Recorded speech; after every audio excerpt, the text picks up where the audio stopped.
Olá, tudo bem? Eu sou Maria Clara Leite e este é o Análise Direta, o programa de entrevistas do canal Hit Notícias, sempre com assuntos relevantes aí para o nosso dia a dia. E hoje eu converso com o consultor de finanças e carreira, Robson Profeta, falando sobre prosperidade financeira. Será que ela é para todos? Qualquer um pode alcançá-la? Saiba como chegar lá, agora, no Análise Direta.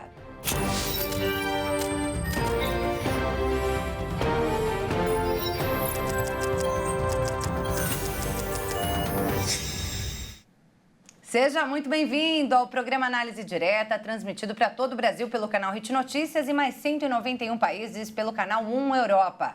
Hoje com o consultor de finanças e carreira, Robson Profeta, falando sobre prosperidade financeira, um assunto que com certeza interessa a praticamente todo mundo, né, Robson? Todo mundo. Seja muito bem-vindo aqui no Análise Direta. Obrigada, viu, pela sua presença. Eu que agradeço o convite. Espero que a gente tenha um papo bem legal aí durante os próximos minutos. Ai, com certeza, né? Você que está em casa deve estar esperando. Ué, será que é possível mesmo?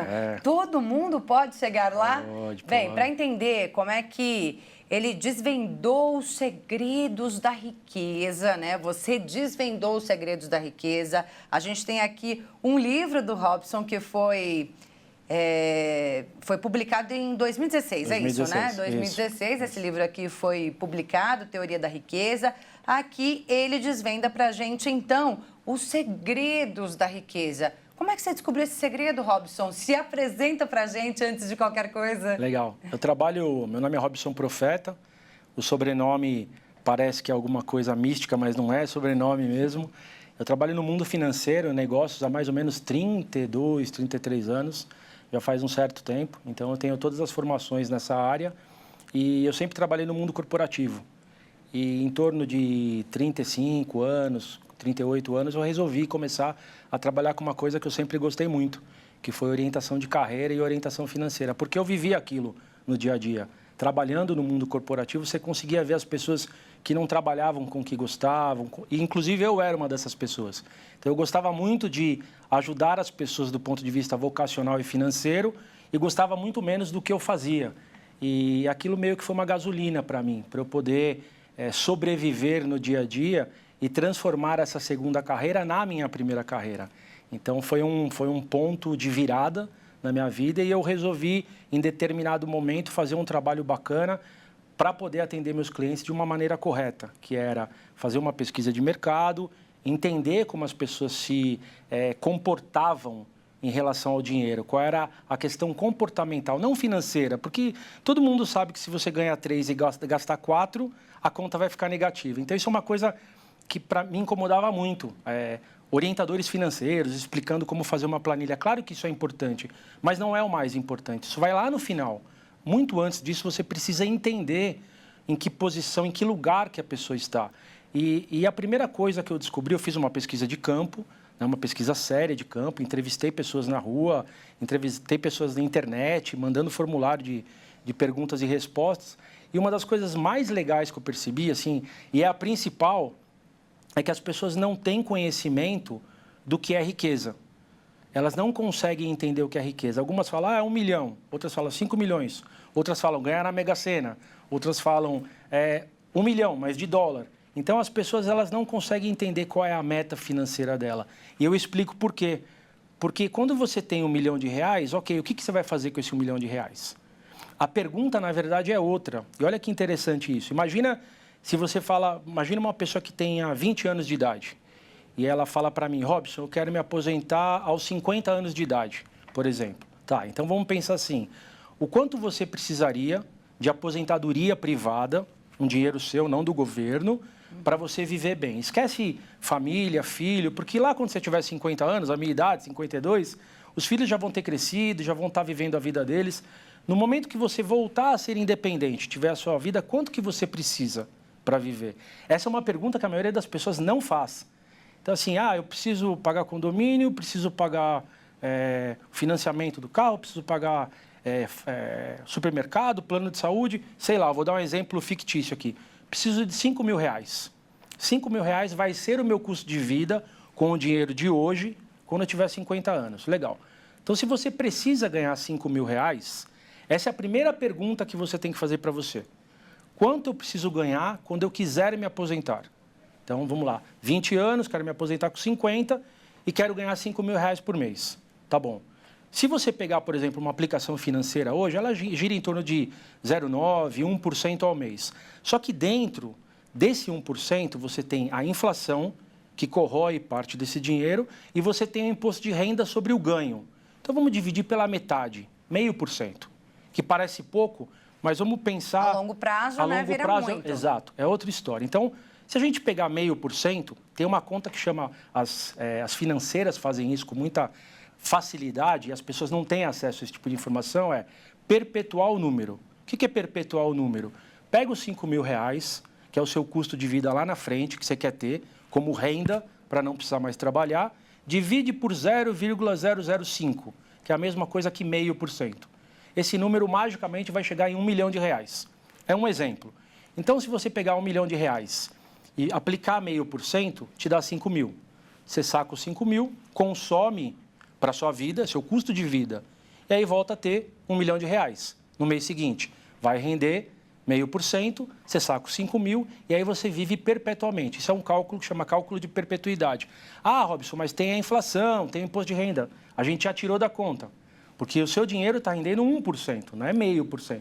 Então, você pega só o que é seu de fato e você consegue chegar no primeiro número, que é 5 mil. E o segundo, 1 milhão.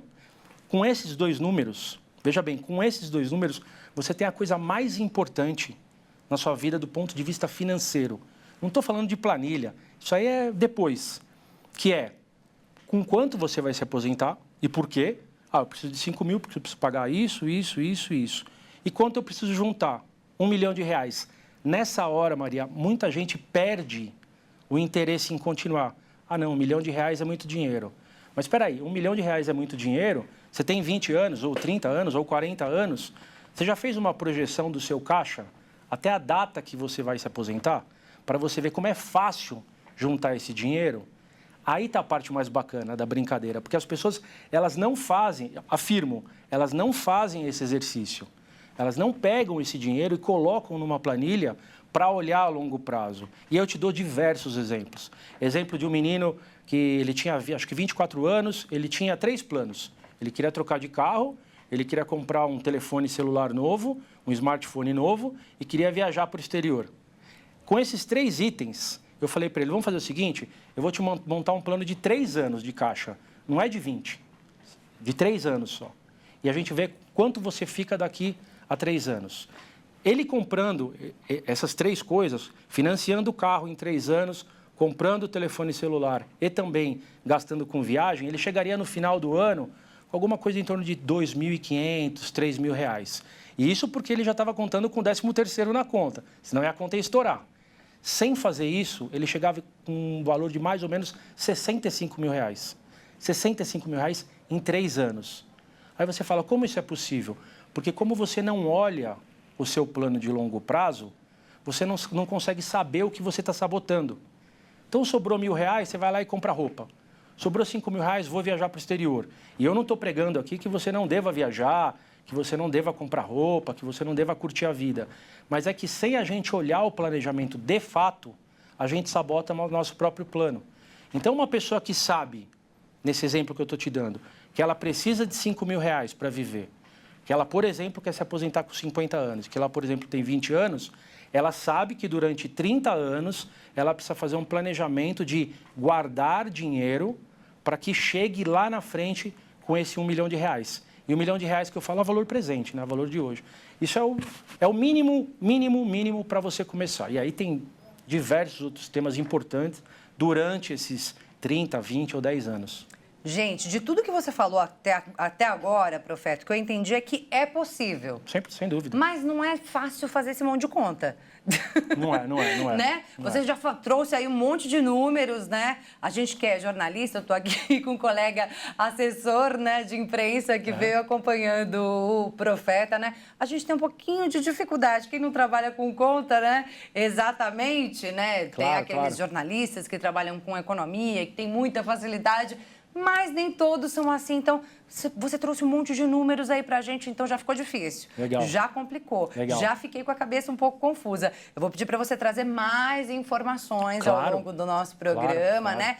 Tentando facilitar aí. Será que para a gente chegar a essa possibilidade de receber esses 5 mil reais ali na aposentadoria, juntar esse 1 milhão de reais até a aposentadoria, será que a gente consegue chegar lá sem ter um consultor financeiro ao nosso lado? Legal. É possível fazer isso? Antes, Profeta, eu gostaria ainda de conhecer um pouco mais de você. Claro. Você é palestrante, né? Eu sei que você leva todas essas informações, traz aqui no seu livro, também leva nas suas palestras, onde você conta como alcançar o sucesso, mas também conta toda a sua trajetória de sucesso. E você diz que ressignificou o TDAH. Só para deixar claro, então, TDAH é o transtorno de déficit de atenção e hiperatividade, uma condição neurobiológica que prejudica a capacidade do ser humano de prestar atenção, controlar impulsos, regular o próprio comportamento. Nos últimos anos, milhões de pessoas têm sido diagnosticadas com TDAH no mundo e o Robson Profeta é uma dessas pessoas. Mas você, né, Robson, no caso, transferiu essa problemática, né, que seria, né, transformou, na verdade, o TDAH em sucesso. E hoje muita gente, quando diagnosticada, fala assim, poxa, e agora? Será que tem um problema? Será que eu vou ter um monte de problemas na minha vida? Eu não vou conseguir fazer isso, eu não vou conseguir fazer aquilo. Os pais, muitas crianças têm sido diagnosticadas com TDAH e os pais muitas vezes ficam nervosos. Ai, meu Deus, meu filho tem um problema. E agora? Ele não vai conseguir se desenvolver na escola, ele não vai conseguir ter uma carreira, ele não vai conseguir centrar na vida. Fala dessa sua experiência para mim, para os nossos telespectadores, para que a gente consiga entender como é que você transformou o TDAH em sucesso. Legal, legal. Esse tema é bem importante, né? TDAH, algumas pessoas dizem que virou a doença da moda, né? Na verdade, o que acontece com o TDAH é que mais pessoas têm acesso à informação hoje e mais fácil fica diagnosticar um TDAH. Eu fui diagnosticado com TDAH aproximadamente uns 4 anos. Ainda não era tão... Agora há 4 anos? Há 4 anos. Depois de publicar esse livro? Depois de publicar o livro. Eu não sabia, quando eu publiquei o livro, eu não sabia que eu tinha TDAH. E isso é um tema bastante importante, né? A gente não é TDAH, a gente tem TDAH. Então, a gente não se resume a um problema neurológico, né? Então, quando eu descobri, primeiro que foi libertador, porque ao longo da vida eu tive que desenvolver diversas técnicas para me sentir normal no mundo. Então, o que para você era muito simples de planejar, para mim era extremamente complicado, porque eu não tinha interesse. Eu falando de planejamento de 30 anos, olha que interessante, eu tinha muita dificuldade em fazer isso. Só que o TDAH tem uma coisinha, eu não gosto de romantizar muito esse tema, porque ele é bem complicado, né? A parte do hiperfoco, muita gente fala que o hiperfoco é a parte positiva do TDAH, pode ser. Mas se você hiperfoca numa coisa complexa, se você hiperfoca na depressão, você pode ter um problema sério. Né? Então, beirando, inclusive, suicídio. Então, esse tema é um tema muito delicado.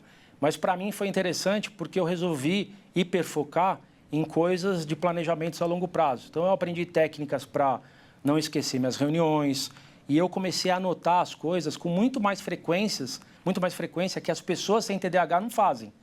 Então, eu comecei a ser muito mais disciplinado, porque eu tinha um déficit que as pessoas que não têm TDAH não têm. Então, as minhas reuniões, as coisas que eu ouvia, eu ia anotando, guardava em determinados lugares. No começo, você guarda em 40 lugares diferentes. Depois, você vai aprendendo a guardar apenas em um lugar e começa a trabalhar com aquilo e você se torna uma pessoa extremamente organizada. Foi o que aconteceu comigo. Só que eu tenho muitos amigos que são extremamente desorganizados, que não saem da cama, não têm vontade de trabalhar, está no trabalho e está fazendo uma coisa que não tem nada a ver com o trabalho, porque o TDAH, ele, de certa forma, você tem um problema no neurodesenvolvimento do cérebro, né? Aqui na frente, o neocórtex pré-frontal, ele não manda dopamina e noradrenalina. Então, você está sempre para baixo. Por isso que a ansiedade e depressão sempre acompanham o TDAH como uma comorbidade, os irmãos siameses ou triameses, sei lá como é que eu poderia chamar. E por isso que é muito importante, quando você descobre que realmente tem o TDAH, é você avaliar um tratamento medicamentoso para ajudar você quimicamente a aumentar o processo de noradrenalina e dopamina, para que a pessoa possa se sentir bem, né? Para ela se sentir normal. Uma pessoa com TDAH, por exemplo, ela corre grande risco de ser uma pessoa compulsiva em compras, ser uma pessoa que se droga, porque ela tem ausência daquela sensação de prazer. E o que a noradrenalina e a dopamina fazem? Ela prepara você para ir buscar. Ela não é o neurotransmissor do prazer, como muita gente fala, não é isso. Ela prepara você para ir buscar as coisas, ela te dá a motivação para você ir buscar. Quem não tem, fica quietinho no canto. E olha que legal, né? A gente fala inclusive comigo, né? Você fala, poxa, você precisa durante 30 anos juntar dinheiro. Imagina um TDAH ouvir isso. 30 anos juntar dinheiro. E aí você descobre que um TDAH, ele é uma pessoa que é um comprador compulsivo. Então, assim, você descobre uma comorbidade e, junto com a comorbidade, uma ação que a pessoa está fazendo para destruir a sua própria construção de riqueza. Porque ela fala, não quero, vou gastar com roupa, vou gastar com isso, com aquilo, porque o interesse dela é se sentir motivada. Então, por isso que o tratamento medicamentoso e também terapia é espetacular. E aí a vida ganha um outro significado, né? Mas olha só, você só começou a buscar ajuda, né? Deu início a algum tipo de tratamento 4 anos atrás, depois de escrever esse livro. Então, assim, alguma coisa você fez aí para se livrar aí das questões do TDAH, sim. mesmo sem terapia, mesmo sem tratamento, para chegar na teoria da riqueza. Sim. A gente vai saber como daqui a pouco. Depois do intervalo, não sai daí não, porque Profeta ainda tem muita coisa para ensinar pra gente, viu? Dá para chegar à prosperidade e não demora demais. Fica com a gente.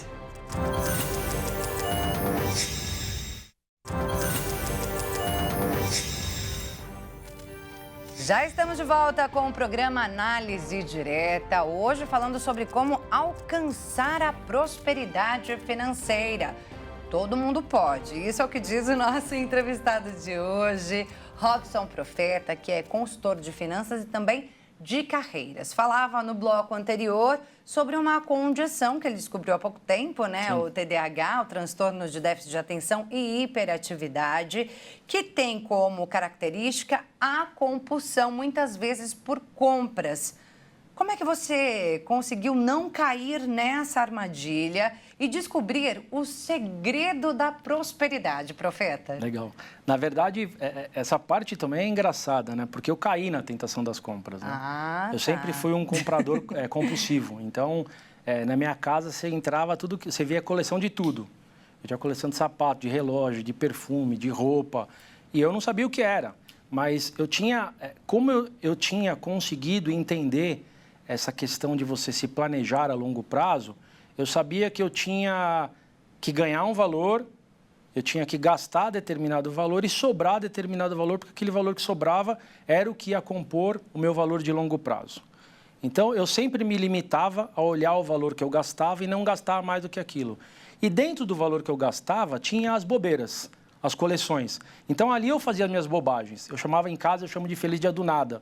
Então, eu comprava presente para mim ou para minha família num dia qualquer e tudo bem, porque eu determinava, eu posso gastar até tanto. E como eu controlava isso, realmente controlava com uma planilha, ia acompanhando dia, não era nem mês a mês, era dia a dia, isso me facilitou. Então, eu pude fazer as minhas compulsões, né, ter as minhas compulsões, mas aí depois que eu descobri e comecei a ser medicado, aí melhorou muito e o valor que eu comecei a economizar foi maior ainda, porque com a medicação você aprende a não fazer determinadas coisas que um TDAH faz. E isso ajuda, assim, maravilhosamente bem. Então foi um aspecto, quando você descobre, conhece-te a ti mesmo, né? Assim, a luz da consciência é bom para qualquer um. Então, esse diagnóstico é a coisa mais importante que a pessoa tem que descobrir, né? Porque se ela se sente um pouquinho diferente, ela precisa buscar. Infelizmente, lá atrás, a informação não era tão fluida como é hoje. E lá atrás, já desde do colégio, eu já apresentava diversos sintomas, né? Eu não era um aluno que gostava de assistir aula, as matérias não me interessavam, as matérias que me interessavam não interessavam quase ninguém. E mesmo as matérias que me interessavam, como eu gostava muito, eu prestava muita atenção na aula. Mesmo sentado no fundo, agitado, bagunceiro, eu prestava muita atenção. Então, eu tinha muita facilidade em ir bem nessas matérias. E nas outras, eu usava do hiperfoco, né? Que é uma característica do TDAH. No dia anterior à prova, eu sentava ali, ficava 12 horas estudando e ia bem na prova. Então, uma coisa que era ruim acabava meio que se encaixando. Mas tem vários relatos diferentes, né? A parte legal é o TDAH, a pessoa que percebe que ela meio que não se encaixa muito nesse mundo, precisa buscar ajuda, porque se ela realmente for diagnosticada, tem vários tratamentos legais. Então, assim, é responsável dizer que isso é uma condição de saúde pública, né? Então, a gente precisa dar o valor que isso merece, porque não são só flores, né? A gente romantiza muito. Tem muita coisa complicada aí que precisa ser visto, porque o TDAH, na maioria das vezes, ele sofre mais do que se beneficia. Você disse, então, que o TDAH, no seu caso, ajudou aí a alcançar a riqueza, né? Mas o nosso assunto não é esse, é justamente a riqueza, né? Como chegar à riqueza, independente de ter alguma condição, né, diversa, Legal. Independente de qualquer coisa. E o que a gente tem, de fato, é que mais da metade da população do país faz parte das classes D e E. 30% pelo menos está na classe C, 14% na classe B e só 3%, na verdade 2,9%, faz parte da classe A. A pergunta é possível mudar essa estatística com as estratégias que você trouxe para a gente hoje? Eu te garanto, 100%. 100%? 100%. E, assim, eu diria 99% porque tem 1% que, na verdade, é comportamental. Imagina o seguinte, eu vou te dar um exemplo muito bacana para os telespectadores entenderem. Quando você precisa perder uns quilinhos, fazer regime, o que a pessoa prefere fazer? Ir para a academia ou tomar remédio? Tomar remédio. Por quê? Porque ela quer um resultado rápido. Finanças não é diferente. O que a pessoa quer? Ela quer transformar R$1.000 em R$100.000 porque ela não quer dor de cabeça, não quer trabalho. A parte mais importante é entender que o nosso cérebro, e como um TDAH, eu sempre gostei muito desse tema, né, de neurociências, mas depois de saber que eu era um TDAH, mais ainda, o nosso cérebro é preguiçoso. Então, o que o seu cérebro gasta em torno de 20% de toda a caloria do corpo. E a massa dele é muito menor do que 20%. O que acontece com o seu cérebro? Ele quer te poupar de energia. Então, o cérebro, ele ajuda você a tentar não fazer nada. E ele foi desenvolvido há milhares de anos para você sair da caverna, caçar e não ser caçado. Esse era o objetivo dele. E continua sendo. Se você for trabalhar, colocar um GPS, é muito melhor do que ficar tentando lembrar onde é que é a rua. Porque o seu cérebro não quer ter trabalho. Finanças é a mesma coisa. O que ele fala para você? Faz o seguinte, pega esses R$1.000 e gasta com roupa, cara. Joga na loteria, de repente você ganha. Ou de repente você vai participar de um reality show, fica rico, ou vira um youtuber famoso. Isso são estatísticas remotas. Qual é a estatística real? É que você tem que treinar o seu cérebro e economizar a longo prazo. Quando você vê um curso na internet, por exemplo, falando fique rico em 2 semanas, você está enriquecendo quem está vendendo o curso. Porque essa pessoa ela vai vender o curso para um monte de gente que vai terminar o curso e vai se frustrar. Porque não adianta você querer enriquecer em 2 semanas, porque isso não existe. Você tem que enriquecer ao longo do tempo. Você tem que ter um caminho disciplinado para conseguir fazer as coisas. Eu sei que nessa hora muita gente desliga. Vai falar, não, ele não veio me trazer a fórmula para sair dos 1.000 para chegar nos 100.000 do dia para a noite. Essa fórmula eu não tenho. Eu tenho a fórmula que eu apliquei para mim e que eu apliquei para os meus coaches, né, para as pessoas que trabalharam comigo, que é, vamos descobrir o quanto você quer, lá na aposentadoria, vamos fazer um cálculo para descobrir qual é o seu target, qual é o valor financeiro que você precisa chegar. Nesse exemplo que eu dei, R$5.000 sua aposentadoria, R$1 milhão é o seu target, é o seu alvo. Então, vamos construir durante esses X anos uma estratégia financeira, aí sim entra a planilha financeira. Porque a planilha financeira fala, se você juntar R$500 por mês, você não vai ter só R$1 milhão, você vai ter R$1.3 milhão, por exemplo. Mas a pessoa não consegue saber porque, quiçá, ela monta a planilha. Então, se você não montar, como é que você consegue olhar? E a pessoa não tem paciência de esperar 10, 15, 20, 30 anos. Eu falo por mim. O meu plano, com 28, 30 anos de idade, foi quando eu ouvi isso pela primeira vez, de um mentor, uma pessoa que eu tenho muito carinho. E ele falou para mim, é fácil ficar rico. Você primeiro precisa saber o quanto você quer, porque isso é independência financeira, né? O que eu chamo de riqueza, eu estou usando um outro nome, é independência financeira. O quanto eu preciso para poder não precisar trabalhar e cair uma renda para pagar meu custo de vida. Você coloca ali também como liberdade financeira, né? Exato, liberdade financeira. E aí vem uma parte que ela é mágica, porque quando você alcança a liberdade financeira, e eu alcancei na metade do período, eu tinha quase 30, era para chegar nos 50, a idade que eu tenho hoje, com 40 anos eu já tinha alcançado o meu target. Por quê? Porque eu coloquei no papel, vi que era fácil de fazer, que não era complicado, e a cada vez que aparecia alguma coisinha para eu comprar, mesmo sendo TDAH, eu não comprava. Porque aí eu comecei a focar, o hiperfoco do meu TDAH foi para o meu controle financeiro. Cara, eu precisava juntar 500, juntei. Precisava juntar mais 500, juntei. Pô, esse mês juntei 700. Eu não vou colocar os 700, vou colocar só 500. E 200 eu vou torrar. Eu me dava o prazer de gastar dinheiro também, fazer alguma coisa a mais, mas nunca deixando de lado aquele meu controle. E quanto mais tempo passa, e mais você vê que aquilo é matemática, não tem como escapar. E você passa o primeiro mês, segundo, terceiro, quarto, quinto, você já não quer mais comprar carro, você não quer mais ficar trocando de casa. E aí uma estratégia bacana, eu tenho uma casa de 80 metros, quero pegar uma de 130. Não, então faz assim, continua a de 80, e essa diferença de 80 metros para 130, eu vou comprar um estúdio de 50 metros quadrados e vou colocar para alugar. Se eu colocar esse estúdio para alugar, eu vou aumentar a minha parte de cima do fluxo de caixa. Vai sobrar mais do que 500, vai sobrar 2.500. Então, se é 2.500, é 5 vezes o que eu estava economizando por mês. E aí você começa a fazer isso e começa a acelerar o processo.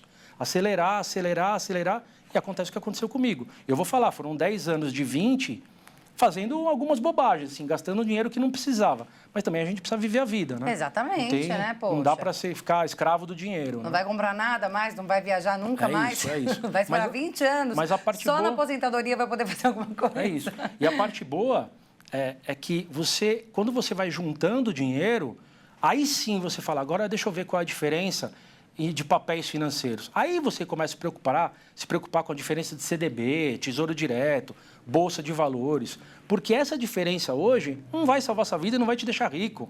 A diferença de um CDB para um Tesouro Direto vai dar, sei lá, 1% no ano. Você tem R$1.000, vai te dar um ganho adicional de R$10 no ano. Isso não te deixa rico. O que deixa rico é acumular patrimônio e lá na frente, quando esse dinheiro já tiver R$1 milhão, aí sim esse R$1 milhão você precisa olhar direitinho onde você coloca. Você pode colocar, aí a gente chama de montar a carteira de investimento. Aí quando você tiver com um patrimônio, você se preocupa com isso. 70% em investimento mais seguro, 20% na bolsa, 10% num fundo de investimento. No momento inicial, tem medo? Tenho. Coloca no Tesouro Direto, mesmo na poupança, que não deu maior rendimento, garanta pelo menos que você está mantendo o patrimônio, que a inflação não está comendo esse dinheiro. Aprenda a guardar o dinheiro. E se você aprender e olhar para o seu plano a longo prazo, eu garanto que você vai ter sucesso. Diferente das tentativas de colocar R$1.000 um Bitcoin, por exemplo, uma moeda digital, e achar que os R$1.000 vai virar 5 milhões. Pode virar? Pode, mas é uma loteria. É mais fácil você fazer o que é certo. Junta seu dinheiro, acumula patrimônio, que a chance de dar errado é zero. Não tem como dar errado. Mas, profeta, nem todo mundo, né? Está com nada para colocar ali num tesouro direto, numa poupança, né? Nem todo mundo tem R$100 que seja para colocar num lugar como esse. Antes de tudo isso, é preciso fazer um planejamento. É preciso fazer um planejamento, traçar propósitos de vida. Como é que a pessoa consegue começar? A gente já tem aqui no nosso país, pelo menos 1 em cada 3 brasileiros, se eu não me engano, já tem aí uma segunda fonte de renda. Precisa de uma renda extra só para pagar as contas básicas do mês. Legal. Né? Então, assim, o salário não dá nem para pagar as contas básicas do mês. Precisa ali de uma renda extra para isso, né? Para comer, para pagar luz, água, telefone. Então, como é que a gente faz para começar? E outra coisa que eu queria que você falasse também é, você começou aos 28 anos. Quem já está um pouquinho além disso, também vale a pena? Legal. Vai dar para chegar lá? Legal. Assim, esse tema é muito legal e a pergunta vem muito a calhar, né? Primeiro que, quando você, principalmente para quem precisa de uma segunda renda, e a maioria acha que pode não precisar, mas eu vou falar porque a gente precisa, a gente faz ideia da quantidade de pessoas que trabalham hoje com o que não gosta de fazer? É muita gente. É muita gente. Eu tinha em torno de 93% da minha pesquisa eram pessoas que não estavam felizes nos seus trabalhos. Elas só trabalhavam ali para juntar o dinheiro para pagar a conta. Minha pergunta é, e o seu segundo trabalho? Você trabalha numa coisa que você gosta? Porque se continuar para pagar a conta, você vai estar infeliz em 2 lugares. Esse momento é o momento ideal, que é o meu caso, para você trabalhar alguma coisa que você gosta de fazer, que você tem prazer em fazer. Então, e aí vem a grande pergunta, a gente fala hoje que falta educação financeira. Falta, não tenha dúvida. As pessoas não têm educação financeira nas escolas. Mas você acha que as pessoas têm educação vocacional? Quantas pessoas com 14 e 15 anos de idade sabem o que querem da vida? E assim, dando muita sorte, alguns querem seguir o que os pais fizeram, eles olham uma pessoa de sucesso, querem imitar, mas é realmente o que elas gostam de fazer? Então, educação vocacional é uma coisa extremamente falha no nosso país. Extremamente falha. Eu tenho amigos de 40, 50, 60 anos que estão infelizes e não sabem sequer o que eles querem fazer. Também é muito fácil falar qual é o seu propósito, mas ninguém te explica como chegar no seu propósito. Você explica pra gente? Explico. Então, daqui a pouquinho, tá, Profeta? A gente vai agora a um breve intervalo, mas a gente volta, então, trazendo os últimos detalhes de como descobrir o seu propósito e, enfim, alcançar a prosperidade financeira. Não sai daí, não. A gente já volta.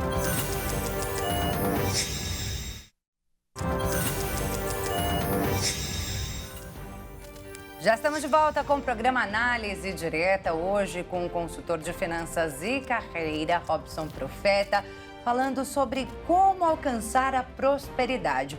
Antes de qualquer coisa, você dizia no último bloco que a gente precisa traçar uma meta aí, né? Descobrir o propósito, descobrir o que nós queremos, mas você disse, ninguém ensina como fazer isso. Você ensina. Bora lá. Bora lá. Como é que é? Sim. Algumas coisas são importantes, vamos tentar resumir, assim, falar bem rapidamente. A primeira coisa, você tem que descobrir qual é o talento que você tem. E isso, se você mesmo não souber, pergunta para quem está ao seu redor, que as pessoas vão te ajudar. O talento é aquela coisa inata, que você tem, que você é muito bom e não sabe nem por que é bom. É aquele, os americanos chamam de gifted, né? O presente divino. Você ganhou alguma coisa. Segunda coisa é a habilidade. Se você descobre que é o seu talento, você precisa tornar o talento mais hábil possível para se transformar em perfeição. O que é habilidade?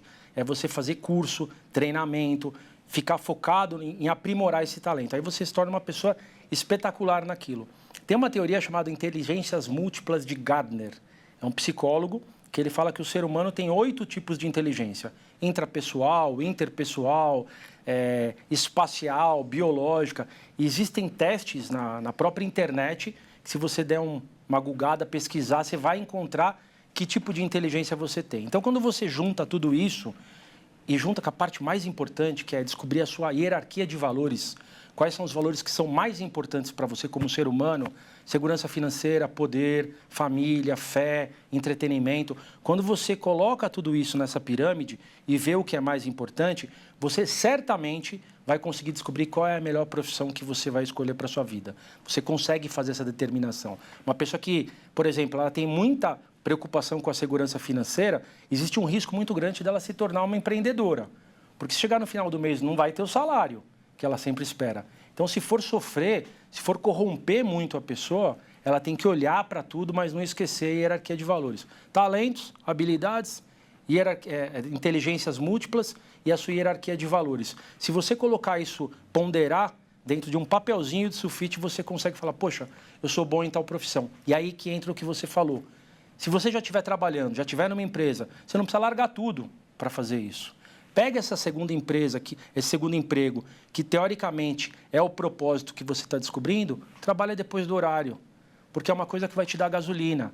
Você vai querer fazer à noite, você vai querer fazer de final de semana, e você vai deixar de lado o tempo que você gasta em coisas que não são produtivas.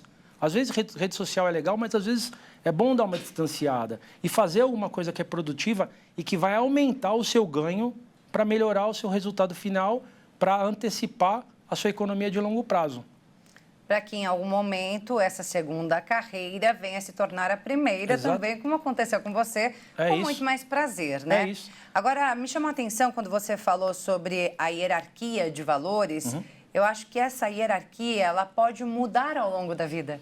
né? Sem dúvida. Muda, com certeza muda. E aí, de repente, a pessoa ela até tem uma carreira que ela se identifica ali no começo da vida, no começo da juventude, né? Só que ela chega num ponto da vida dela que ela fala, poxa, acho que agora os meus valores mudaram, né? Aquilo que eu antes tinha como prioridade, hoje já não é mais. Dá para mudar de carreira também depois dos 40, depois dos 50? Você disse que tem amigos de 60 que ainda não sabem o que querem ou, de repente, deixaram de saber aí no meio desse caminho. Dá para mudar a rota? Não tenha dúvida, não tenha dúvida. O meu caso é um caso.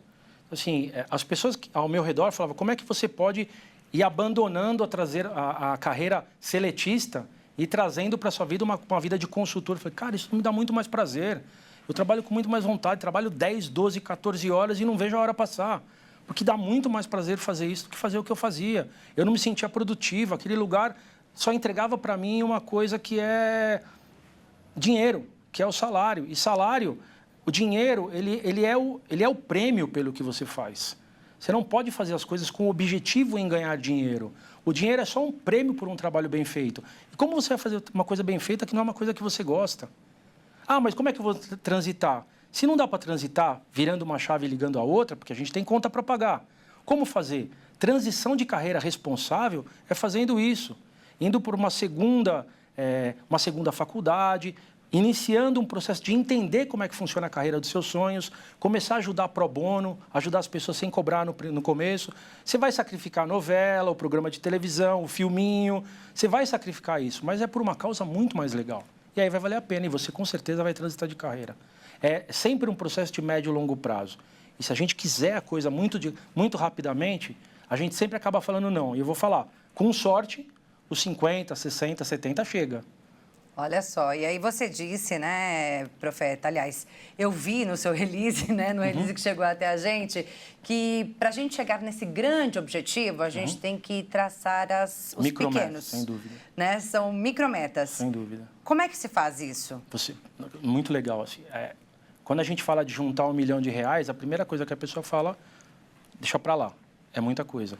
Você cria pequenas micrometas durante o caminho para você poder se estimular. É como faculdade. Você vai estudar 4 ou 5 anos, o que te estimula a chegar no 5º ano é passar no primeiro, passar no segundo, e mesmo assim é sofrido para quem quer estudar, porque é muito tempo. Não é diferente com finanças. Então, essas microetapas, por exemplo, eu vou manter meu carro e daqui a 3 anos eu troco. Quando chegar em tal período, eu vou trocar meu carro. Quando chegar em tal período, eu vou me dar um presente, que é fazer uma viagem programada. Quando der tal período... Essa simbologia, esses presentes que você dá a você, é você conseguir chegar em determinado lugar com as metas que você mesmo pré-estabelece. Porque você está construindo um planejamento e dentro do planejamento não está só juntar dinheiro. Está juntar dinheiro e dar presente para você, para as pessoas que você gosta, ter gastos que façam sentido ao longo do tempo. Então, a microdivisão ela é importante, senão você perde a graça, senão fica muito maçante. É isso aí, dá aquele gás, né? Cada vez que você chega naquele resultado, você fala, pô, consegui. É uma alegria, né? Isso. Tudo isso, né, que você trouxe pra gente hoje é só uma base. Só uma base. É só uma base, né, gente? São muitas as informações pra gente chegar realmente a ter essa consciência mesmo de como chegar à prosperidade. Mas você fala muito sobre tudo isso, né? Traz ali um passo a passo. Aqui no teu livro, Teoria da Riqueza? Tem. Aqui ele divide em 3 partes, né? A primeira é como você descobriu o seu número, ou seja, aquela história da Alice no País das Maravilhas, né? Se você não sabe onde você está, qualquer lugar serve, né? Então você precisa descobrir o quanto você quer, para quanto de objetivo você precisa alcançar. A segunda parte fala self-scan, que é o autoconhecimento vocacional, ferramentas para te ajudar a descobrir o que você realmente gosta de fazer. A terceira parte, essa é a última, que é o controle financeiro, como montar o controle de fato, né, com exemplos reais. E a quarta, que afinal é a famosa ação. Porque se você lê o livro inteiro ou vê essa entrevista e continua no mesmo lugar, não vai sair do lugar. A gente não consegue resultado diferente agindo do mesmo jeito, né? É isso, tem que colocar em prática, né? Colocar em prática é o segredo, junto com a disciplina, é lógico. É isso aí, exatamente. A gente também tem conteúdo seu nas redes sociais? Também. No site é possível encontrar é www.robsonprofeta.com.br. Seu livro a gente encontra onde? Em qualquer canal da internet você vai conseguir encontrar. Ele está à venda aí nas maiores lojas. Já estou pedindo para você deixar aí seus contatos, já estou pedindo para você deixar onde a gente encontra o teu livro, porque quem está em casa vai ter que buscar realmente essas informações, porque a gente está chegando ao fim do nosso programa. Eu vou pedir para você deixar suas considerações finais, Profeta. A gente aprendeu muito, mas eu queria aprender muito mais. Legal. Terão outras oportunidades. Acho que o mais importante é entender que as coisas elas acontecem ao longo da vida. É no médio e longo prazo. Então, a gente precisa tentar ser um pouco menos ansioso, precisa entender que para tudo na vida é importante a gente dedicar um tempo e poder fazer a coisa com uma construção de um alicerce sólido. Quando a gente faz isso e quer as coisas muito rápido, elas vêm rápido e vão embora muito rápido. A gente tem até exemplo de pessoas que ganham em grandes programas, ficam milionárias e depois perdem o dinheiro. Então, tudo na vida é um processo de aprendizado, de construção de alicerce. Então, que as pessoas tenham um pouco de paciência e olhem a vida, mesmo as que estão mais velhinhas, assim, olhem a médio e longo prazo, porque sempre o resultado ele é delicioso e imensamente mais prazeroso que os de curto prazo. É isso, Profeta. Obrigada, viu? Eu que agradeço. Prazer te receber aqui. Eu que agradeço. E você que está em casa, se quiser rever esse programa, acessa lá nosso canal no YouTube, o Hit Jornalismo. O Análise Direta fica por aqui. Obrigada pela sua companhia e até a próxima.